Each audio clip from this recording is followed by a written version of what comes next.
26 de enero de 1945, Holzwihr, Francia.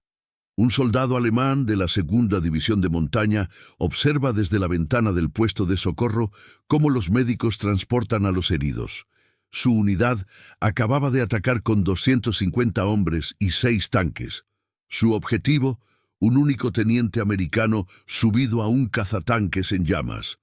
El estadounidense tenía una sola ametralladora. En una hora, la fuerza de ataque alemana se vio reducida a 70 soldados operativos. Los supervivientes no podían hablar de otra cosa que no fuera el arma que los había detenido en seco. Esta no era una Wunderwaffe secreta, no era una maravilla tecnológica nacida en los laboratorios alemanes, sino una simple ametralladora estadounidense cuyas primeras líneas de producción se habían puesto en marcha en 1933. Sin embargo, esta arma, la ametralladora pesada Browning M2, de calibre .50, se convertiría en la pieza de equipo más temida del arsenal americano. No por su complejidad, sino por su brutal e implacable efectividad. Los supervivientes alemanes acababan de presenciar lo que se convertiría en uno de los enfrentamientos más legendarios de la historia militar estadounidense. El teniente primero Audie Murphy, herido y solo, había subido a bordo de un cazatanques M10 en llamas y había girado su ametralladora calibre .50 montada en la torreta contra toda una compañía de infantería alemana apoyada por blindados. Durante más de una hora, Murphy disparó el arma con un efecto tan devastador que el ataque alemán simplemente se desintegró. La citación oficial de la Medalla de Honor confirmó que Murphy infligió aproximadamente 50 bajas a la fuerza atacante. Las heridas causadas por los impactos del calibre .50 se volvieron tristemente familiares para el personal médico alemán. A diferencia de las balas de fusil, que podían herir y permitir la recuperación, los proyectiles de calibre 50 causaban daños tisulares catastróficos. La masiva transferencia de energía cinética significaba que un impacto en una extremidad a menudo resultaba en una amputación. Un impacto en el torso era casi invariablemente fatal. Los hospitales de campaña alemanes aprendieron a reconocer a las víctimas del calibre .50 por la naturaleza de sus heridas. El impacto se extendía más allá de las bajas directas. Las unidades alemanas que sufrían fuego sostenido de calibre 50 sufrían bajas psicológicas y ruptura de la cohesión a un ritmo mayor. Los oficiales médicos notaron que los soldados sometidos a repetidos ataques de .50, incluso sin estar heridos físicamente, mostraban signos de estrés severo. El saber que no se podía sobrevivir a la siguiente ráfaga poniéndose a cubierto creaba una sensación de impotencia que era médica y militarmente significativa. Pero ¿cómo pudo esta simple arma, diseñada casi una década antes de la guerra, paralizar a la maquinaria de guerra más sofisticada del mundo? La respuesta no está en el arma en sí, sino en la filosofía que la desplegó. Una filosofía que los alemanes despreciaron al principio, pero que aprendieron a odiar. El odio no comenzó con miedo, sino con desprecio. Mientras la acción de Holzwihr era un microcosmos terrestre, la transformación del desprecio al terror había comenzado 3 años antes, en los cielos. Lo que los alemanes descubrieron revelaría una profunda verdad sobre la doctrina militar americana. Estados Unidos no había construido la ametralladora pesada más sofisticada. Habían construido algo mucho más peligroso, el arma más fiable, más omnipresente y más psicológicamente devastadora de la historia. El ejército alemán había construido su doctrina de infantería en torno a la ametralladora. La MG-34 y su sucesora, la MG-42, eran armas excelentes. La MG-42 disparaba a 1200 revoluciones por minuto, ganándose el apodo de la motosierra de Hitler, Hitlersage. Las escuadras alemanas se organizaban en torno al apoyo a su ametralladora. Era una doctrina tácticamente brillante, centrada en la calidad y la alta cadencia de fuego. Pero los alemanes nunca imaginaron la escala del despliegue del calibre .50 estadounidense. El concepto americano no era la brillantez táctica, era la potencia de fuego universal y la logística abrumadora. El Oberst Hans von Luck, al mando de la 21ª División Panzer en Normandía, fue uno de los primeros en descubrirlo.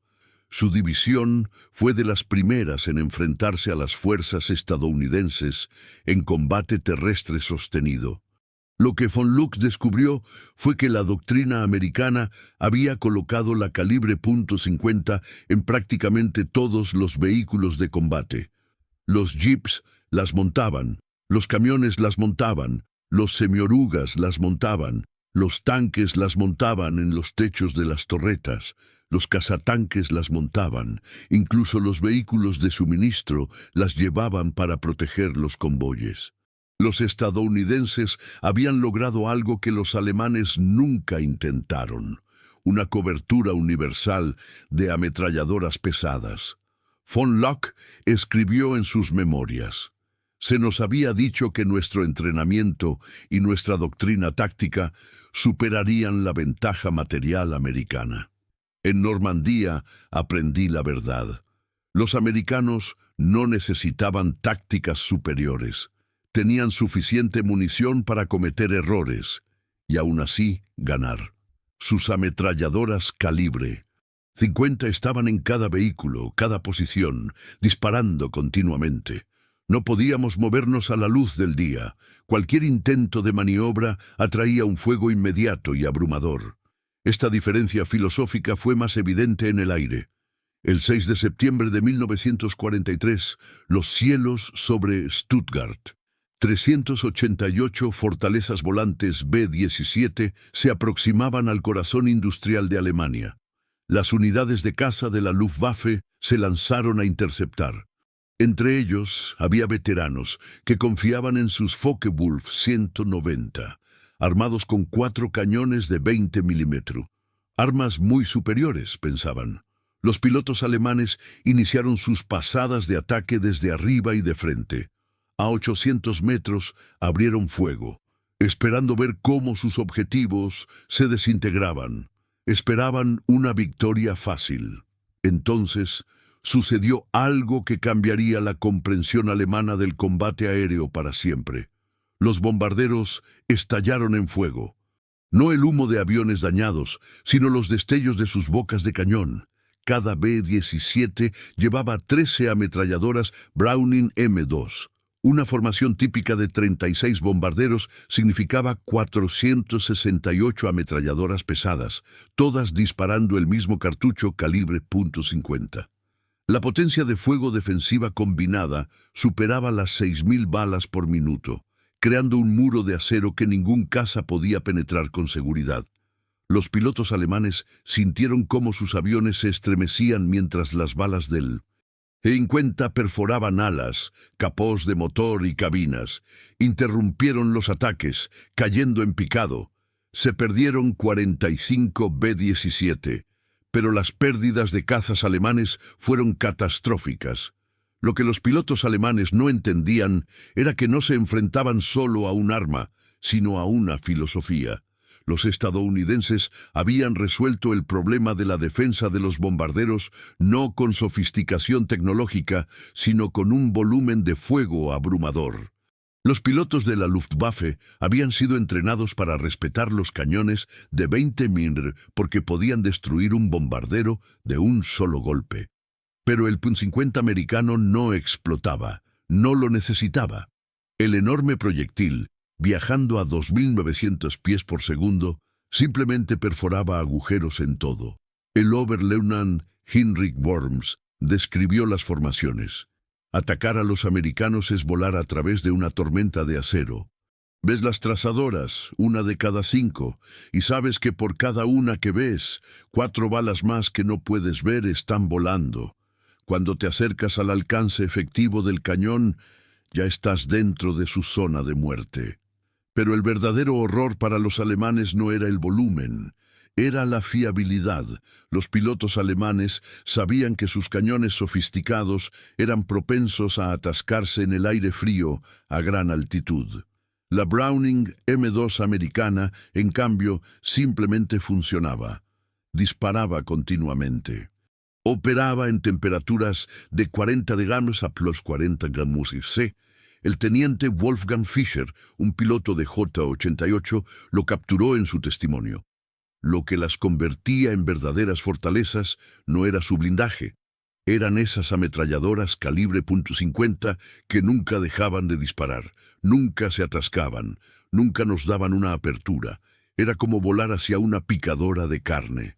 Esta fiabilidad era la bala de plata del diseño. Pero la segunda bala de plata era la doctrina y la logística. La doctrina alemana, con su excelente MG-42, se basaba en la disciplina de fuego para conservar la munición. La doctrina estadounidense se basaba en el gasto ilimitado. Los líderes de escuadrón alemanes capturados en Normandía describieron la diferencia. Contra los rusos nos enfrentamos a oleadas humanas. Contra los americanos nos enfrentamos a fuego de ametralladora que nunca cesaba. Disparaban a todo, disparaban a nada. Disparaban porque tenían munición ilimitada y nosotros no.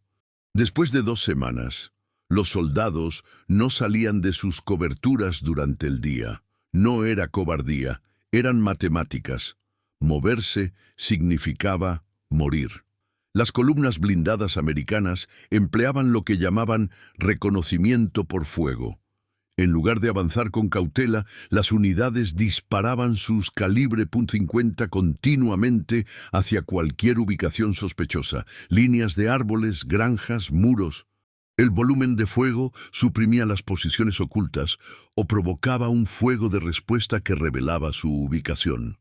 Esta filosofía, fiabilidad plus ubicuidad plus logística ilimitada, llevó a la ejecución de un colapso sistémico total del ejército alemán. Primero, el Mitchopper. El M16 Multiple Gun Motor Carriage era un semioruga que montaba 4 ametralladoras calibre .50. Con una cadencia de fuego combinada de 2.200 disparos por minuto, fue diseñado para defensa antiaérea. Pero con la Luftwaffe destruida, se reutilizó para apoyo terrestre. El M16 fue acreditado con desbaratar numerosos ataques de infantería alemana durante la batalla de las Ardenas, simplemente barriendo sus 4 cañones sobre las formaciones atacantes. Segundo, el terror aéreo en tierra. El Republic P-47 Thunderbolt, el Jack, llevaba 8 ametralladoras Browning M2. Un solo caza podía descargar 4.400 balas por minuto. Un ataque rasante de 4 P-47 significaba 32 ametralladoras calibre 50 convergiendo sobre un objetivo. Los supervivientes lo describieron como una tormenta de lluvia horizontal de metal que no dejaba nada intacto.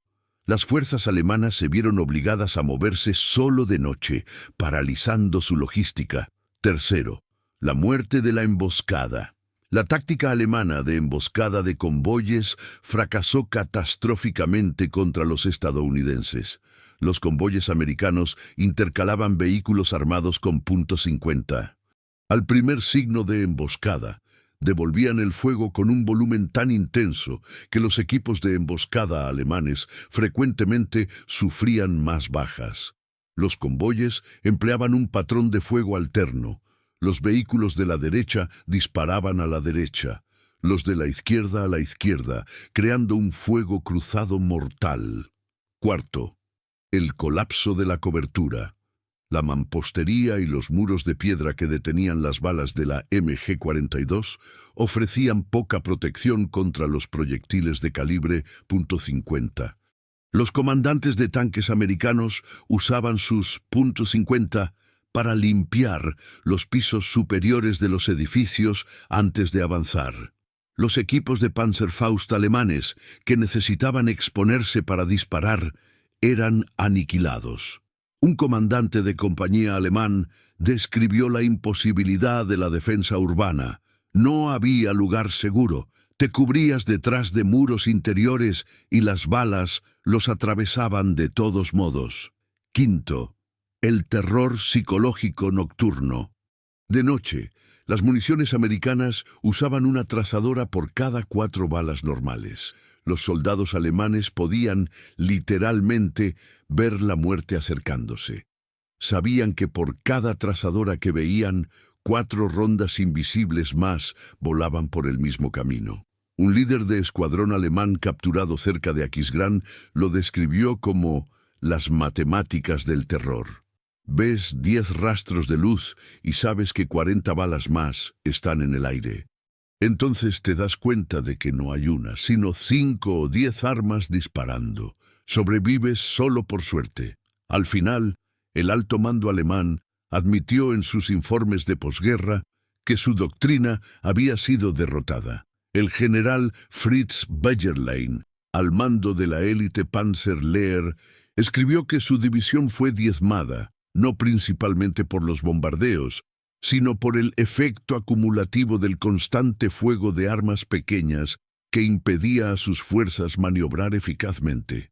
Su conclusión fue que los estadounidenses habían encontrado una manera de proyectar una potencia de fuego superior sin requerir un entrenamiento o tácticas superiores. El general Alfred Schlemm, del primer ejército de paracaidistas, se centró en el impacto psicológico. Señaló que en 1945 los soldados alemanes habían aprendido a reconocer el sonido del .50 a grandes distancias. El conocimiento de que cualquier posición podía ser atacada creaba lo que él llamó una mentalidad defensiva que hacía imposible la ofensiva. La batalla de las Ardenas había sido planeada asumiendo que el mal tiempo detendría el poder aéreo estadounidense. Los alemanes se olvidaron de que las ametralladoras calibre .50 montadas en tierra no se ven afectadas por el clima, y que la logística estadounidense podía sostener un gasto de munición que los alemanes consideraban incomprensible. El legado de la M2 Browning se puede medir en su continuo servicio. Más de 80 años después de su producción, el arma sigue en uso activo en las Fuerzas Armadas de Estados Unidos y en todo el mundo. Ha sobrevivido a todos los sistemas de armas que se le opusieron en la Segunda Guerra Mundial. Los alemanes entendieron intelectualmente a lo que se enfrentaban. Sus armas eran, en muchos aspectos, más sofisticadas. Pero la sofisticación no significaba nada frente a la abrumadora superioridad material. El odio que los soldados alemanes expresaban por el calibre .50 era el resentimiento de los artesanos frente a la producción en masa, de los guerreros cualificados frente a la guerra industrial. La lección fue universal e implacable. En la guerra industrial, el bando que puede sostener un mayor gasto material prevalecerá. Los alemanes habían traído un enfoque artesanal a una guerra de producción en masa. Lo que los soldados alemanes aprendieron a través de la amarga experiencia fue que la guerra industrial moderna no recompensa la brillantez táctica, sino la capacidad de sostener un gasto material abrumador. La M2 Browning se convirtió en el símbolo y el instrumento de esa lección.